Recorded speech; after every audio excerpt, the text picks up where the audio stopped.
시청자 여러분 안녕하십니까? 뉴스데스크 제주입니다. 제주 제2공항 쟁점 해소를 위한 4차례의 공개 토론회가 모두 마무리됐습니다. 국토부는 제주도가 주민 의견을 수렴하면 그 결과를 수용하고 환경부의 전략 환경 영향평가 결과 부동의로 결정되면 제2공항 건설을 철회하겠다고 선언했습니다. 김찬영 기자입니다. 마지막 토론회에서도 쟁점은 안전 문제였습니다. 국토부는 안전 문제를 해결하기 위해서라도 제2공항 건설은 반드시 필요하다고 주장한 반면 반대 측은 국토부가 반대 단체들이 안전보다는 환경 문제만을 중시하는 것처럼 논리를 몰아가고 있다고 반박했습니다. 만약에 저희가 보조활주로를 활용했는데 무리하게 운항 횟수를 늘리다가 여기서 사고가 발생하면 누가 책임져야 된다고 보시는지요? 일단 안전에 있어서는 어떠한 사고, 단순한 조종사 사고나 다른 부분에 있어서도 그걸 책임을 져야 되는 문제가 있어서 저희는 더 신중하게 보는 것입니다. 환경 문제나 비용 문제를 얘기를 했지 그런 안전 문제를 얘기한 적이 없습니다. 저는 이게 아까도 이렇게 안전이나 환경을 내세우는 것은 그야말로 막연한 거예요. 그걸 가지고 이제 도민들을 협박하기 위한 그런 일종의 명분 쌓기인데.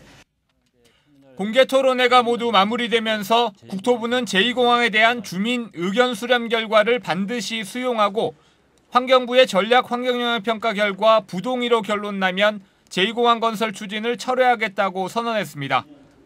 다만 도의회나 다른 기관이 아닌 제주도가 주관하는 공론조사나 여론조사 결과만 반영하겠다고 선을 그었습니다. 저희는 지방자치법상 대표기관인 제주도에서 합리적 객관적 방법으로 저희한테 요청했을 때 이게 주민들 절대다수의 염원이다라고 요청하면 저희가 그거에 대해서는 적극적으로 받아들일 용의가 있습니다. 하지만 반대 측은 국토부가 토론회 과정에서 사실이 아닌 내용을 근거로 삼았다며 주민 의견 수렴 절차 전에 해당 내용의 사실관계부터 검증하자고 요구했습니다. 기본계획 혹은 전략 환경 영향 평가에 나와 있는 내용들 이렇게 포함해서 대략 한 30개 정도는 그야말로 이제 사실관계 자체에 대해서 너무나 현저한 의견 차이를 보이고 있습니다. 저는 이게 진짜 객관적이고 공정한 검증 절차가 필요하다고 봅니다. 1차적으로. 국토부가 제주도가 실시하는 주민 의견 수렴 결과를 수용하겠다며 공을 넘긴 만큼 주민 의견 수렴에 반대 입장을 밝혀온 제주도의 선택에 관심이 쏠리고 있습니다. MBC 뉴스 김찬현입니다. 제2공항 건설 논란 속에서도 상생발전 연구 용역이 본격화될 것으로 보입니다. 한국공항공사는 최근 공항과 지역사회와의 상생발전 연구 용역의 우선 협상 대상자로 한국능률협회 컨설팅을 선정했고 다음 달에 계약을 맺기로 했습니다. 이번 용역에서는 제2공항 주변 항공기 소음과 지역민 이주 대책 등을 다루게 되는데 반대 단체들은 공항 건설을 기정사실화하는 것이라며 반발하고 있습니다. 전 국민적 공분을 산 제주 일부 어린이집의 부실 급식에 제주도 어린이집 연합회가 결국 머리를 숙였습니다. 하지만 어린이집 주방에 CCTV를 설치하는 것은 반대했는데 시민단체들도 제주도가 구조적인 문제 해결 노력 없이 주방 노동자를 감시하려 한다며 반발하고 나서 논란이 커지고 있습니다. 김항섭 기자의 보도입니다. 제주도청 앞에 모인 어린이집 연합회 회원들. 일부 어린이집에서 발생한 부실불량 급식 사태에 머리를 숙이고 사과했습니다. 제주도 내 일부 어린이집에서 발생한 불미스러운 이번 사태에 대해 제주도민과 학부모님들께 깊은 사과의 말씀을 전합니다. 어린이집 연합회는 제주도의 전수조사에 협조하고 운영자와 교직원 교육 강화, 학부모 참여 모니터링도 실시하겠다고 밝혔습니다. 하지만 어린이집 주방에 CCTV를 설치하는 방안에 대해서는 반대했습니다. 사전 협의가 전혀 없었던 데다 조리사의 인권 침해 문제가 발생할 수 있다는 겁니다. 직접적인 노동 감시의 대상이 되어버린 어린이집 조리사들도 반대의 뜻을 밝혔습니다. 어쩌다 한번 실수할 수도 있고 막 이런데 그거 가지고 표적 수사되고 막 마녀사냥 될 수도 있지 않나 그런 생각이 들어가지고 행동에 제약이 생기면 시간도 길어지고. 반대에는 시민단체도 가세했습니다.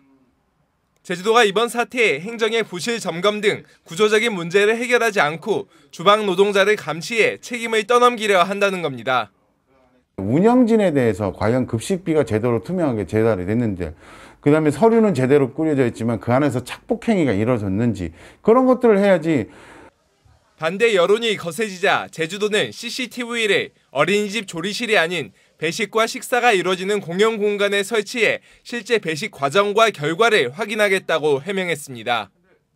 조리하는 모습을 찍는 게 아니고 그 실질적으로 조리돼서 나오는 것과 식단표를 했을 때 맞는지를 나중에라도 확인할 수 있는 거지, 실시간으로 그거에 맞게 조리를 하고 있냐 이런 걸 확인할 거는 아니에요.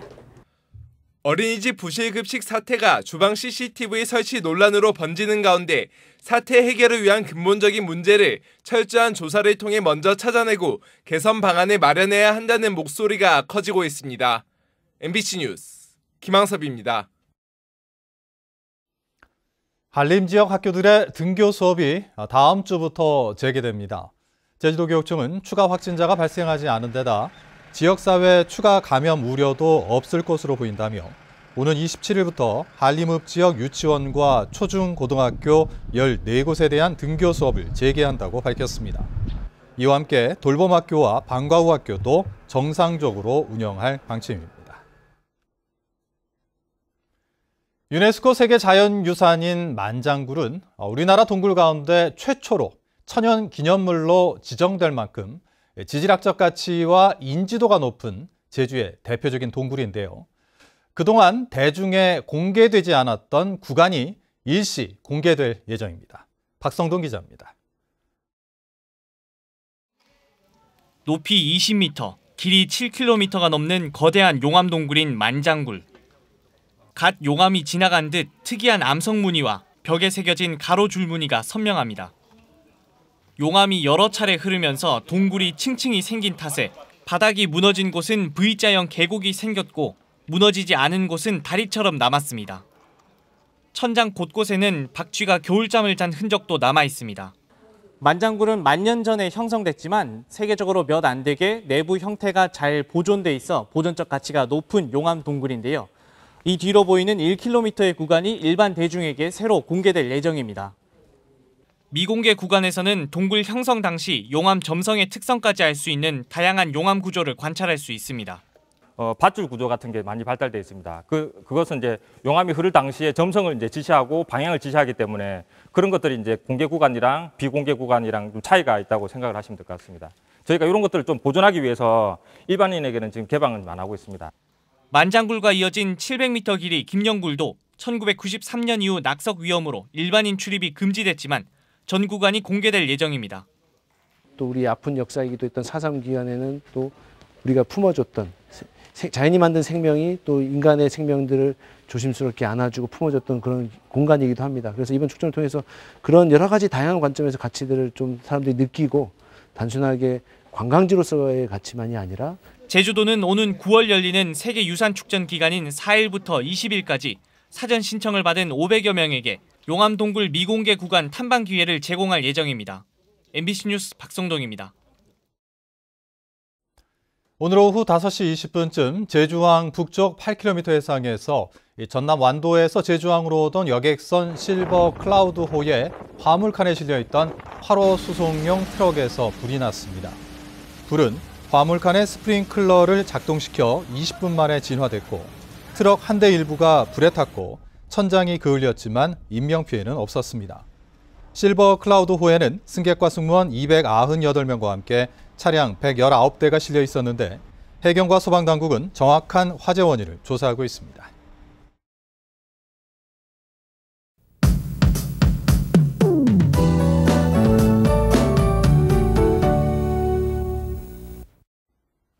이틀째 강풍주의보가 내려진 제주지방은 한라산 백록담에 최대 순간 풍속 31.1m의 강풍이 기록되는 등 종일 강한 바람과 함께 비가 내렸는데요.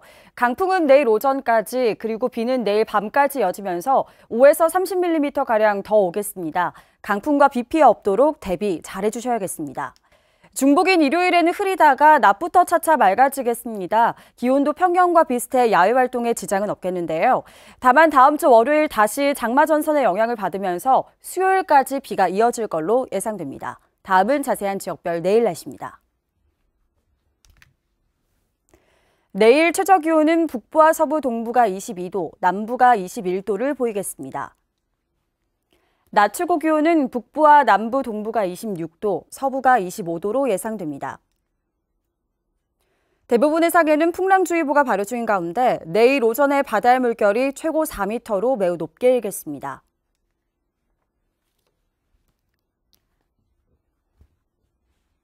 주간 날씨입니다. 다음 주 수요일까지 장맛비가 내리겠고요. 기온이 30도를 넘으면서 덥고 습하겠습니다. 날씨였습니다. 다음 주 20일대 국회에서 발의될 제주 4.3 특별법 전부 개정안이 확정됐습니다. 개정안에는 희생자 추가 신고와 직권으로 가능한 진상조사를 비롯해 당시 재판에 대한 무효화, 민간인 집단희생 사건 배상금에 달하는 보상금 지급 등의 내용이 담겼습니다. 제주 지역 국회의원들은 다음 주 월요일 국회 정론관에서 4.3 유족회 등과 합동 기자회견을 연 뒤 21대 국회에 발의할 예정입니다. 다음 달 29일에 실시되는 더불어민주당 전당대회 당대표 경선 대진표가 확정된 가운데 본격적인 당권 경주가 제주에서 시작됩니다. 더불어민주당은 내일 오후 3시 제주 퍼시픽 호텔에서 열리는 더불어민주당 제주도당 대의원 대회에 당대표 선거에 출마한 김부겸, 박주민, 이낙연 후보가 참석해 합동연설회를 연다고 밝혔습니다. 더불어민주당 당대표 합동연설회는 제주를 시작으로 다음 달 22일 서울까지 전국 17개 시도 순회로 이어집니다. 난폭 운전에 항의하는 운전자를 폭행한 혐의로 지난달 1심에서 징역 1년 6개월을 선고받고 법정 구속됐던 카니발 폭행 사건 운전자가 보석으로 50일 만에 석방됐습니다.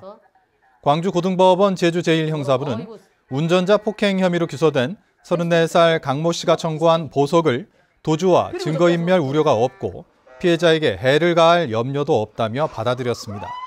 강 씨는 최근 재판부에 반성문을 제출하고 피해자와도 합의했는데 항소심 선고 공판은 다음 달 12일에 열립니다.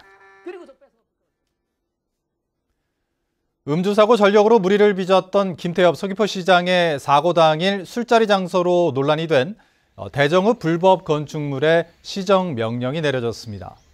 서귀포시는 대정읍 모 관광시설 내 무허가 불법 건축물에 대해 철거하라는 시정명령 사전 예고 종료일인 어제까지 시정 조치가 진행되지 않아 1차 시정명령을 내렸습니다.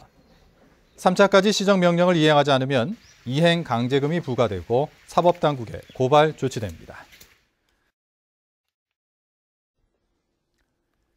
제11대 제주연구원장의 내정설이 돌던 김상협 카이스트 글로벌 전략연구소 지속발전센터장이 내정됐습니다. 제주연구원 임원추천위원회는 제주연구원장 후보자로 김상협 센터장을 원희룡 지사에게 추천했습니다.